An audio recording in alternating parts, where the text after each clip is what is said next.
Hey guys, I wanted to give a little video post on something that's going on. This Kickstarter that I'm helping some friends with, and I wanted to do that at some point during my travels today, but I, of course, got delayed, and now I'm racing to catch a connection in true Ackles form, and I'm out of breath. So I have time for... No, I don't even know where I'm going. Anyway, so ACL Live, A Song for You is a film. It's about ACL Live, which is one of the greatest music venues in Texas music history and in most of American music history. And they're making a really, really rad film about it. So anyway, just pushing you to, if you're a music fan like I am, maybe get over there, give a buck or two, or 64, whatever, and let's get it out there, because I think it's gonna be really cool, and I'm excited to see it, but it's got to get funded first, so you got like 5 days to do so. Anyway, that's about it. I'm getting too old for this. What am I at? D8? I'm not even in the right terminal. I gotta start running. All right, guys. Well, hope to see some of you in Rome if I ever get there, and if not, then I'll see you when I see you. Oh, that's pretty.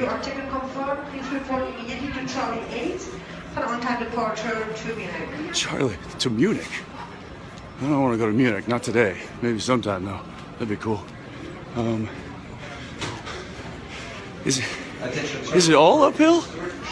I feel like, excuse me. No? Okay, good talk. Thought they might be able to get me in the right. Hi. Okay, and now I'm just wasting time, and for some reason, as if I'm not creating enough attention, a sweaty mess going through the airport. I'm talking to a phone. All right, I gotta go. All right, so what's the word? What's the plan? How you been? Good, how you been? You know. Looks like you got a little something going on. Yeah. Yeah, facial art. What's the deal? Fart. Fart. Yeah. Facial art, also known as fart. Or fashart.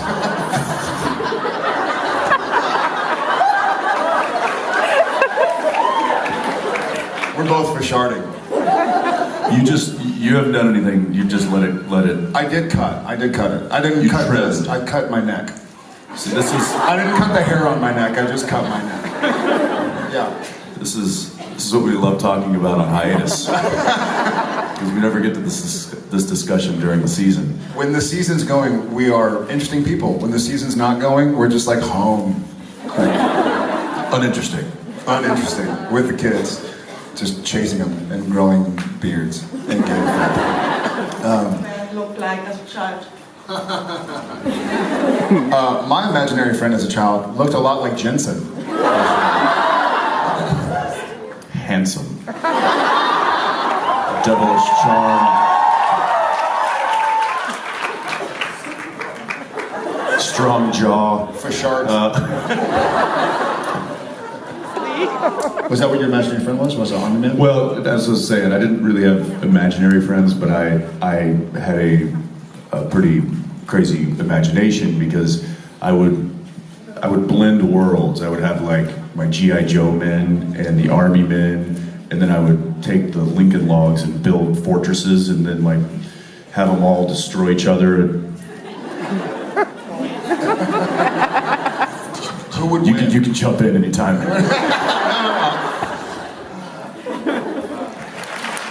But I would say more importantly, I think what fills me with pride is when my little girl is scared of something, and I show her that it's not necessary to be scared, and which makes me face my fears sometimes, because one of them, I'm not a big fan of spiders.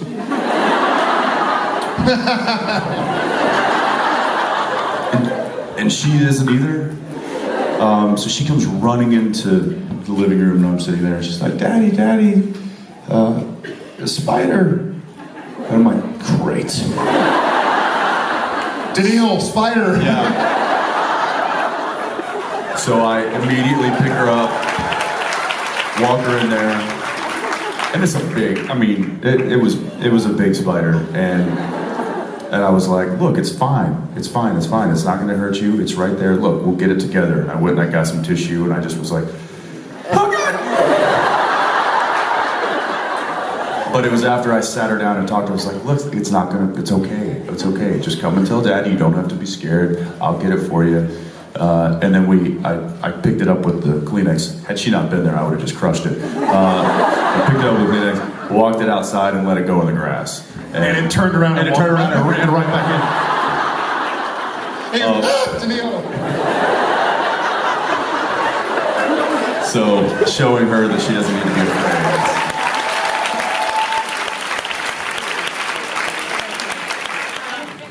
My question is about this week's episode. Do you think Dean really meant it when he said it was okay for Sam to take on the mark of Cain?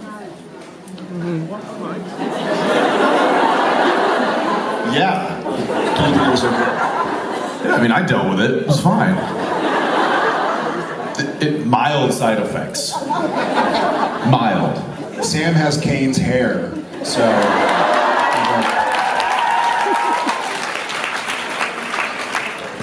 And Gandalf's beard, which is a bit of a twist for season 12. Sam Golf.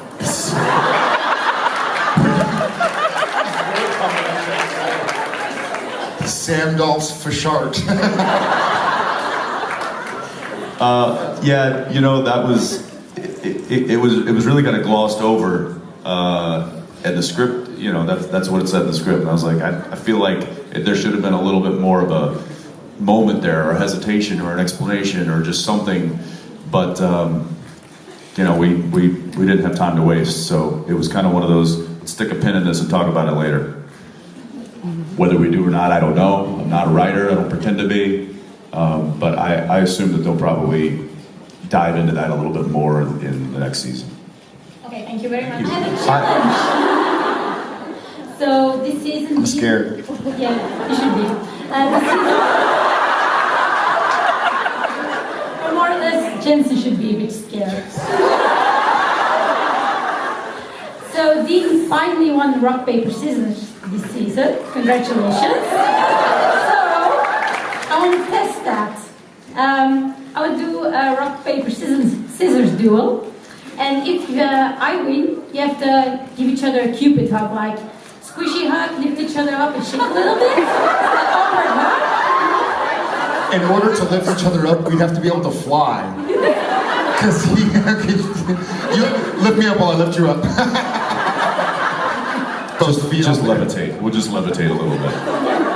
And if you win, I have this bag of candy. These are gummy bears. So you can get those. And they're probably German. Joke's on you. I've already got gummy bears. I'll take the hug. Okay, fine. Little fun fact about Dean winning rock, paper, scissors. Not in the script. Your idea. Phil was directing and he was like, great. And then it was, hey, what if Dean wins and then doesn't collect his prize? Because he's so excited. Because he was, yeah, so it was like, yeah, I was like, what if I win and then, because we were rock, paper, scissors to go upstairs. And I guess we were like, if we win, then then we get to go upstairs. Whoever wins gets to go upstairs. And I won, and I'm like, I don't care, I'm just gonna stay down here. None of that was in the script. That was all just something That's right. we came up with on the day. Right. Anyway, back to business. Are we going one, or are we going 2 out of 3, which is normal? I'm fine with both. All right. Is it 1, 2, 3, shoot? No. It's 1. Yes, it's 1, 2, 3, shoot. Yeah. And we're going 2 out of 3. Yeah. Oh, let's do this. Everybody ready? 1, 2. Wait. Jared, count it off. Yeah. All right. This is gonna be funny because do something.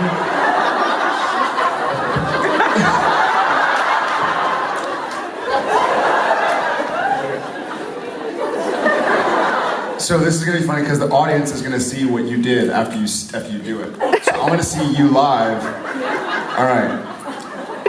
I'm gonna count to 3, and then on 3, I'm gonna count to 3. Shoot. So 1, 2, 3, 1, 2. Yeah. Or maybe I'll do 3, 2, 1, 2.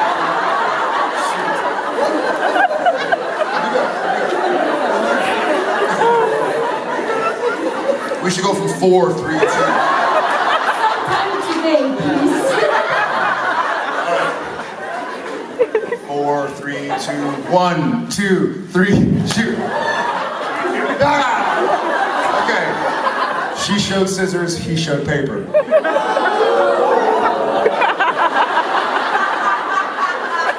He needed more time. We're going from 5. 5, 4, 3, 2, 1. 1, 2, 3, shoot. Ooh, tie.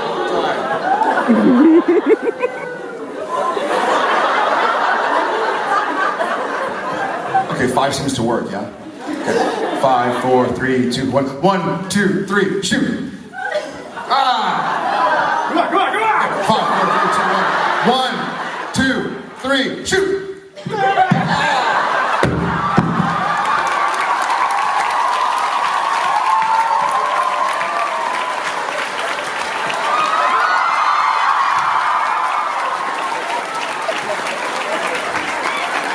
How did I get stuck hugging him? I can give you the candy as consolation prize. Yeah.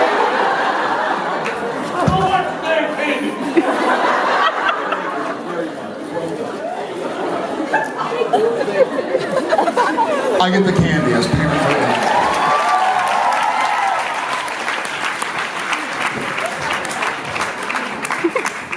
I probably should have counted right. Congratulations. That was the exact. Jensen and I were hanging out at his house in Austin with a couple of friends. We were playing a game, and it was late. And he asked me a question, and I'm gonna do. This is all Jensen. I didn't respond. He just goes, "You want to go outside and have a beer?" Yeah, that's a good idea. Let's do that. And just that was the exact. And this one is the season finale. Like, I didn't answer the question, Jensen. You just answered your own question. Yeah, let's do that. Yeah, the last, for instance, when I read 20, where, is anybody not caught up? That's fine. Okay. Yep, carry on. All right, when we see Chuck and he helps the town out and says, we need to talk, like, that could have been a great season finale. And then how did 21 end? 21 maybe, there were a lot of builds. It was a big season, and it kind of caught, in my opinion, it kind of caught up to us. Like, we were like, wait a second, we're in the 20s? Like, we have so much stuff to do. And so a lot of story points got put into not a lot of, which I guess makes for great television, because the episodes aren't just dragging, stuff's going on. So it was like a 4-part finale. Yeah. You almost like been watching the finale. I guess that's a weird way to kind of skirt the issue. But obviously the boys, with the help of of another cast of characters, try to do something in episode 22. And they're not going to give up so easily. Let's say. And then they talk about it. They what? And then they talk about it. And then they talk about it. Stuff happens, then they talk about it, And then it ends, and then they die.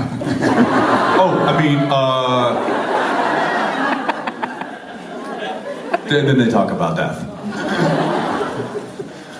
Wouldn't be a surprise.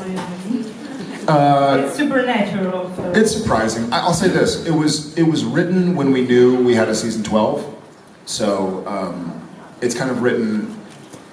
In my opinion, it's written as part of a bigger storyline than as like a specific season finale. Does that make any sense? I have something to say about it.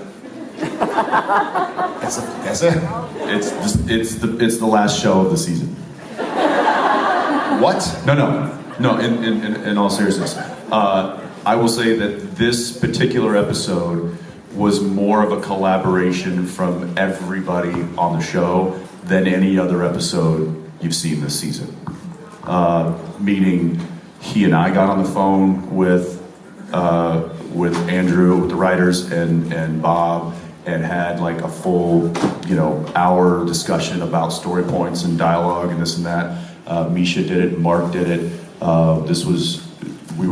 Everybody was so kind of involved in getting this to the shape that it was in, that it was, in my opinion, I think it was one of the most collaborative efforts we've all given for a season finale. Cool. Great. Thank you. Hi. Hi, good morning, gentlemen. Good morning. I love it when they do that. What was that? They talk at the same time. I say the same thing at the same time. That's the gesture. They talk at the same time. It's like a Spanish dance. Stop. Good morning. Hi, my question is for both of you. So, Sam and Dean has went through Sorry, what? Sam and Dean has went through so many things along the show. They saved so many people, but also at some point they caused so many deaths. Like broke the seal and led to the apocalypse. Where do you think the Winchester brother will end up? Heaven, hell, or somewhere else? That's a great question. Yeah, we have just have a whole season of the Winchester brothers in purgatory. Just kicking ass and taking names. That would be fun. Yeah. Probably purgatory, because they've done some bad too. I don't know. I'm being honest here. I guess it kind of goes back to the earlier question. I mean, that's what we're able to. Those are the kind of questions we're able to pose with this show, right? Because we're kind of vigilantes. We're outlaws for sure, but we're helping. That's serendipitous. They muted me because I said I didn't say heaven. Yeah. Although, given the season finale and the conversation that is had with a certain character, I would say that their mission from here on out could pave the road to heaven.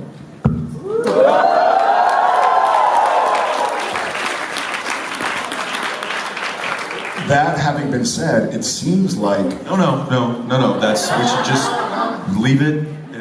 there's somebody or some buddies who might be able to pull some strings who are really trying to hide us in hell, seems like. From a conversation with a person, and then another person, and they look at each other. A moment is had, a momo. Trying to get to heaven, but I think they're trying to pull us back into hell. So, fingers crossed. All right, thank you. Thank you very much. Well, I will say that the scene I think you're referring to is when we sit down and talk with Chuck, and that was the way that was written wasn't necessarily the way that I played it. It was written kind of. Dean was more gruff and angry, and he's basically blaming God for all of the crap that's happened and him being absent. And then I read it and I was like, okay, that's probably the way that the writers intended it to be, and I think that would have been fine. But then I thought, well, if he is truly, if angry and absent, then that would make him an absentee father, and this would be more like a son talking to a father and wanting to know why he left him, and that made it, I think, more emotional and personal to Dean, which is why I think that great line at the end, Chuck says, "Don't confuse me," to John Winchester. I think it was so powerful, and I think that's where Dean was coming from, was asking, his basically a father figure why he abandoned his children, and so I think that's where Dean was coming from, and I mean, I'm sure Sam could have probably had those thoughts too, but him, I think, being Sam, he was just so excited. And he had just had cereal. So it's like a sugar rush. And wasn't it Lucky Charms?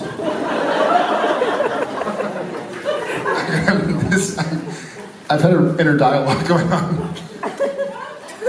Maybe it's the timing, the being on flights and stuff. But as soon as the question, I thought of a fish, and like a leather jacket and bow legs, running from bears, and it would be called Sam and Dean.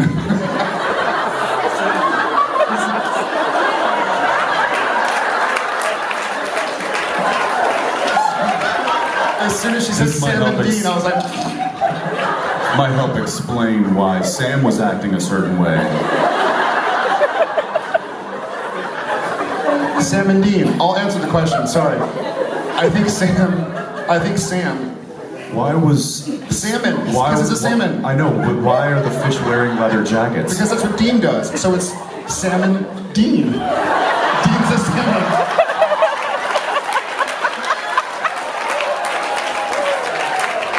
That's why the fish had bow legs. And it was swimming, but there's a bear following Salmon Dean. Where did the bear come from? They eat salmon. But Salmon Dean is a fast fish. He's white. Gets in a car, drives away with his fish flipper.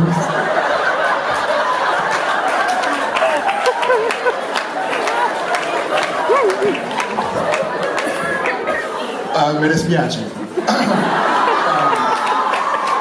I think Sam...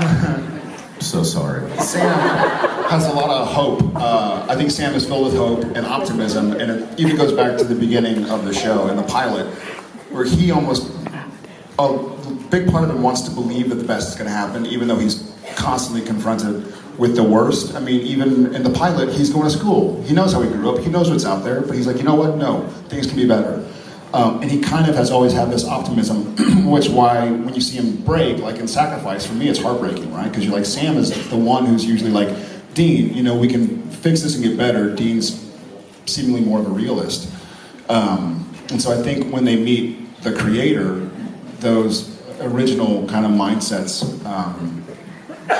manifest, I suppose, into the way they behave.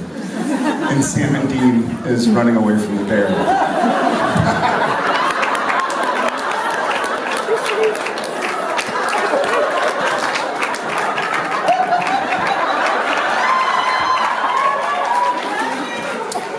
Yeah, I won't get that image out of my head. You won't? What do you mean? Hey, Sam and Dean. listen! I gotta swim upstream here and get something. So apparently it's bingo night. Oh, one popped out. Two popped out. That's what she said.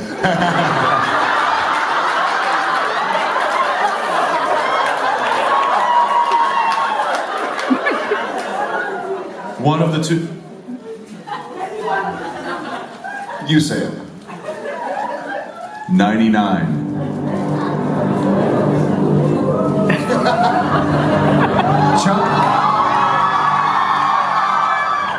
Isn't it really surprising that the most powerful man in the world should be a figure of controversy? We, as a population on this planet, have been looking for a savior. We're talking about a being whose very existence challenges our own sense of priority in the universe.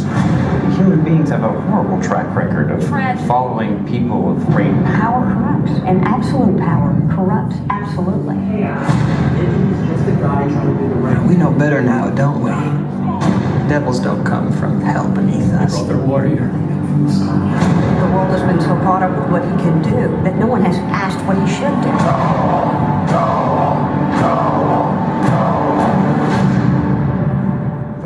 fight starts. The fever, the rage, the feeling of powerlessness. It turns good men cruel.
I think I can take you.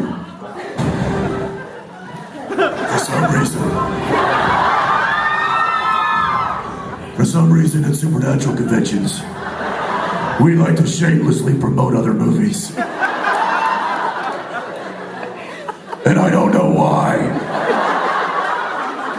Who's a Superman fan out here? Who's a big Superman? Screw you. Yeah. You can be my Superman. Thank you very much. The bit's not over. Where were the other drugs going? That's old Batman. Shut up. Okay. He's so scary when he does the voice. This is so ridiculous. Somebody take this mask off of me. I don't know what's happening.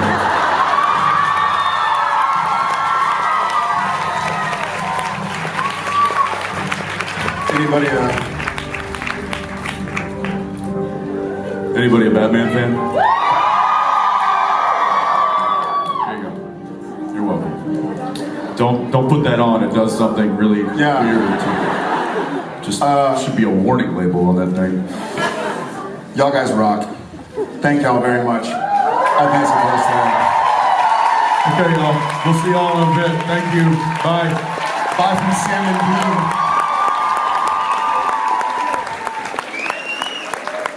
Oh, I'm taking the candy.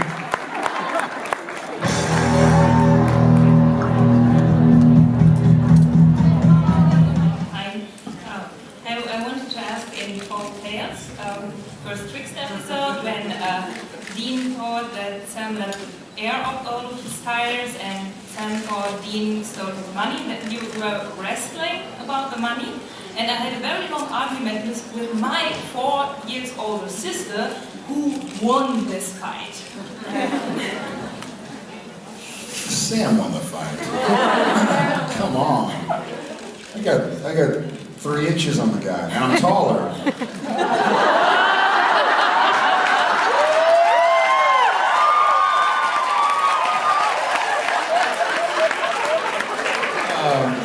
I think it was.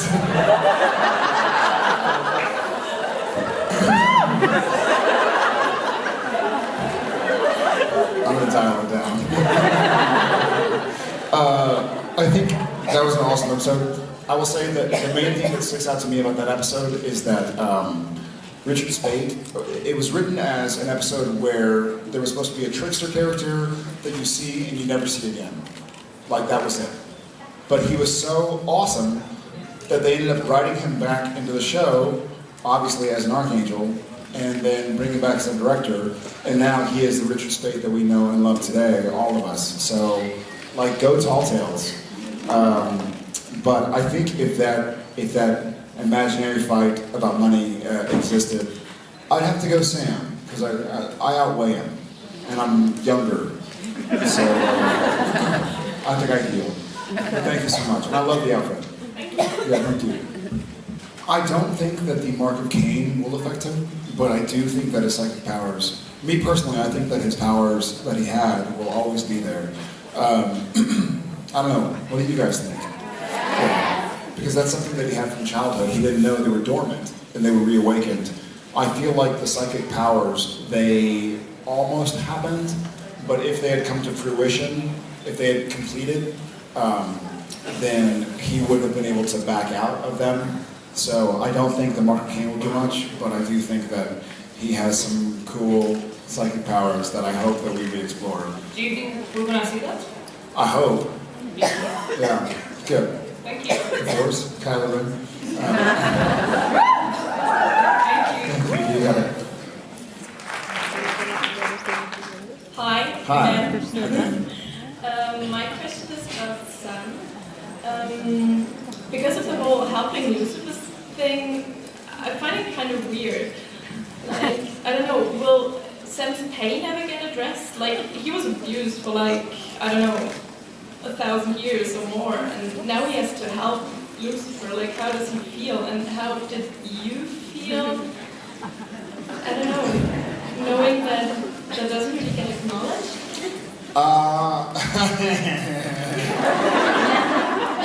I talked about this in my private meet and greet, and there were no cameras rolling, so I probably said more than I really would have. But what I will say is that the last episodes had a lot in them, and so we are allowed to film 42 minutes of the TV show, because you need 18 minutes of commercials, 42 minutes of content. And so there were some scenes that were written that were ultimately cut. And some of those scenes involved Chuck telling Sam why he should no longer be afraid of Lucifer while he's around. And so for me as an actor, I wanted to be, you know, I know Sam. Sam is terrified of Lucifer. He's been Lucifer, he's been ruined by Lucifer, he's been in the cage in hell, the box in hell because of Lucifer. He doesn't want anything to do with him. So Sam doesn't feel comfortable. And there's a lot of choices I made as an actor that I'm sort of sad that they didn't show up on screen, but I understand that we're only allowed a certain amount of time. It's not Lord of the Rings, right, where you have 45 hours or whatever. So you're right, and I agree. And as I mentioned in my private, it's really cool because that is, the question you just asked is a discussion we had on a daily basis in March of this year. So, like Jensen and Misha and Mark and Ruthie and you know, Emily and Rob and I, we have these discussions, and then we're like, you know what? Let's no one's gonna really know or look into it, and then you come here to Italy, and you're like, oh, this, and you're like, oh my God, like people are paying attention. It's really cool. I mean it, like kudos to you, and kudos to you, and kudos to all of you, because we have these discussions because we live this show 184 days out of the year. And so we overthink it, it's our job, and we know that once they call cut, moving on, like, you don't get another chance, but your choice will live forever. So we know that our choices will last forever. And so it's just really nice, it's really nice. This is the first time I've had a chance to see people who've watched the show, and we're going like, wait a second, I took issue with this, and I'm like, I did too! Me too! So, kudos to you, but I think it gets explained. But I think the big deal was that what maybe the audience didn't see is that Chuck told Sam and Dean that they did not need to be scared of Lucifer. Chuck, God, basically said, listen guys, if you have some grievances, air them, or displayed them. I'm trying to figure out the proper words to translate into foreign languages. Let them manifest, because you're safe. And so I feel like that's why Sam was maybe a bit more brash than I would have liked. Okay. But thank you for noticing. Very, very cool. And good on you. Thank you for your Yeah, answer. thank you. Traits of a good showrunner are somebody who has a great idea, a great plan, but they are willing to let the best idea win. So somebody who has, it's the best coach, the best showrunner, the best boss, the best president. If somebody says, hey, I'm a genius, I'm gonna call this website the Facebook, and somebody else who's nobody says like, just call it Facebook, and they go like, yeah, you're stupid, that's not my idea. You know, like somebody who listens, somebody who has a plan, and somebody who has a vision, but somebody who realizes, and I'll take this from Bill Clinton, he said, nobody's right all the time, and even a broken clock is right twice a day. So that idea, somebody who has a very clear picture of what they want to do, but has a very open ear, or open pair of ears, about other ideas. And for some reason this just came up. We did an episode this year called, not Real Meat, Red Meat, where Sam gets shot. And our director, Nina Lopez Corrado, she had a very clear picture of what she wanted. And she could have, if no one said a word, she could have directed a great episode. But every now and again, we'd be like, hey, Nina, can I do this? And she'd be like, yeah, absolutely. And one of the things I think of is that she had this picture in her head, and she had the shot of Sam getting shot and falling to his knees. And then I was like, hey, Nina, you know what? I can hold blood in my mouth and a sponge, and as I fall to my knees, I can spit blood out because I've just been shot. It might be a cool, maybe you use it, maybe you don't. And she was like, I didn't even think about that? Absolutely. Like there wasn't any pride. There was a pride of craftsmanship, but there wasn't any like, who do you think you are? To give an example, like to give an opinion. So I think a great showrunner will be somebody who has a great vision for what's to come, but will listen to those around him or her. Yeah, thank you.